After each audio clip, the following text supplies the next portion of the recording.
बिस्मिल्लाहिर्रहमानिर्रहीम। अस्सलाम वालेकुम स्टूडेंट्स। ज़कात से रिलेटेड हमारा ये दूसरा टॉपिक है। इस टॉपिक में हम लोग स्टडी करेंगे अशर को।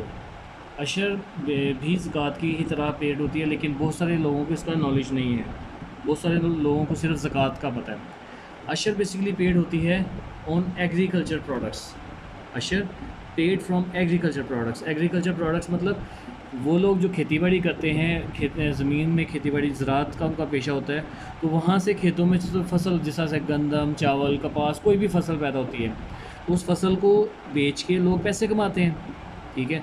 कुछ लोगों के पास तो इतने ज़्यादा रिसोर्सेज नहीं होते कि वो अपनी ज़रूरत से ज़्यादा जो है वो फसल उगा सके, लेकिन बहुत सारे ऐसे लोग भी होते हैं जिनके पास बहुत ज़्यादा ज़मीनें होती हैं, and they can produce a large of crops और large amount of money from that. ठीक है। तो उसमें दो तरह के हमारे पास रेट्स होते हैं। अशर बेसिकली क्या है, पेड फ्रॉम एग्रीकल्चर प्रोडक्ट्स। अब एग्रीकल्चर प्रोडक्ट्स जब पैदा होती हैं तो उसके लिए क्या किया जाता है, पहले फसल को इरीगेट किया जाता है। What is the meaning of irrigation? It means कि उसको पानी जो लगाना है। ठीक है। अब पानी फसल को, कुछ इलाके तो ऐसे होते हैं जहाँ पे फसल के लिए अल्लाह ताला की तरफ से रहमत की सूरत में बारिश आती है, और बारिश से फसल को पानी मिल जाता है और फसल तैयार हो जाती है। ठीक है। That is called natural resources. ठीक है। अगर ऐसी सूरत हो कि नेचुरल रिसोर्सेज से किसान अपनी फसलों को इरीगेट करे, तो फिर रेट ऑफ अशर इज़ 10%। जितना भी उसकी कमाई होगी, जो भी उसके पैसे बनेंगे, उस फसल में से 10%। ठीक है। और अगर ऐसा ना हो, जो इरीगेशन है, फार्मर है to irrigate its crop by artificial resources. Artificial resources for example canal है, नहरें बनी होती हैं, और नहरों पे पानी को जो है वो खरीदा जाता है। ठीक है। या ट्यूबवेल है, ट्यूबवेल जो है उसके ऊपर इंजन लगा होता है, पेट्रोल से या डीजल से वो इंजन चलता है, या इवन बिजली से चलता है। ठीक है। उसका भी जो बिल होता है, अगर ऐसी सूरत में जो किसान है is already paid some amount, उसने पहले ही कुछ ना कुछ पे किया है, तो फिर उसका रेट ऑफ अशर क्या हो गया है, 5%। अब उसे 10% के बजाय 5% देना पड़ेगा। इसके कुछ क्वेश्चंस हैं, let's do some questions of it. Moving on to question number 5। Question number 5 देखते हैं पहले। क्वेश्चन नंबर 5 में कह रहे हैं कैलकुलेट द अशर on a rice crop produced by natural resources. So it is rice crop. ठीक है।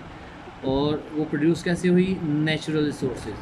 ये हम क्वेश्चन में लिखेंगे तो हमारे लिए it will be more beneficial.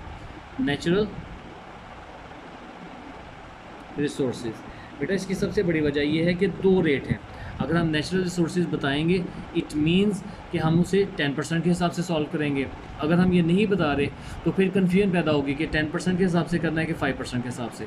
तो राइस क्रॉप जो है उसकी अमाउंट क्या है, दैट इज़ 600,000। 6 लाख रुपए की फसल तैयार हुई है by natural resource.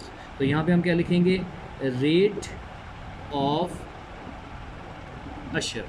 Rate of अशर क्या आ जाएगा, 10%। तो आप अमाउंट ऑफ अशर के लिए 10% मल्टीप्लाई बाय 600,000, तो ये क्या बन जाएगा, 10/100 मल्टीप्लाई बाय 600,000। तो यहाँ पे इसकी कटिंग हो जाएगी। आपके पास आंसर क्या आ जाएगा, 60,000 rupees. That will be the amount of अशर। ठीक है। Now moving on to the next question. Question number 6। Question number 6 में कह रहा है कैलकुलेट द अशर on a wheat crop amounting. अब यहाँ पे है वीट क्रॉप, और अमाउंटिंग है 350,000। That is 3.5 lakh. ठीक है। 3,50,000। और प्रोड्यूस बाय आर्टिफिशियल रिसोर्सेज। तो हम यहाँ पे क्या लिखेंगे, आर्टिफिशियल रिसोर्सेज। आर्टिफिशियल रिसोर्सेज का मतलब क्या है, अब रेट ऑफ अशर कितना हो गया है, 5%। ठीक है। नेचुरल रिसोर्सेज 10%, और यहाँ पे क्या आ गया, 5%। तो इसको जब हम कैलकुलेट करेंगे, 5% मल्टीप्लाई बाय दिस अमाउंट, ये क्या बन जाएगा, 5/100, और 350,000। यहाँ पे इसकी कटिंग कर देंगे। इसको जब हम मल्टीप्लाई करेंगे तो हमारे पास आंसर आएगा, that will be 17,500 rupees as अशर। सो बेटा ये हमारा आज का लेक्चर था जिसमें हमने पढ़ा व्हाट इज़ अशर। अशर वो अमाउंट है जो कि हमने एज ए ज़कात पे करनी है, लेकिन यहाँ पे क्या है, it is actually produced by agriculture products. अगर तो नेचुरल प्रोडक्ट्स हैं 10%, अगर आर्टिफिशियल प्रोडक्ट्स हैं 5%। तो नेचुरल प्रोडक्ट के हिसाब से हमने एक क्वेश्चन किया और आर्टिफिशियल प्रोडक्ट के हिसाब से हमने एक क्वेश्चन किया। इसकी प्रैक्टिस आपने ज़रूर करनी है और अपनी नीट कॉपीज़ पे से लिखना है। अल्लाह हाफिज़।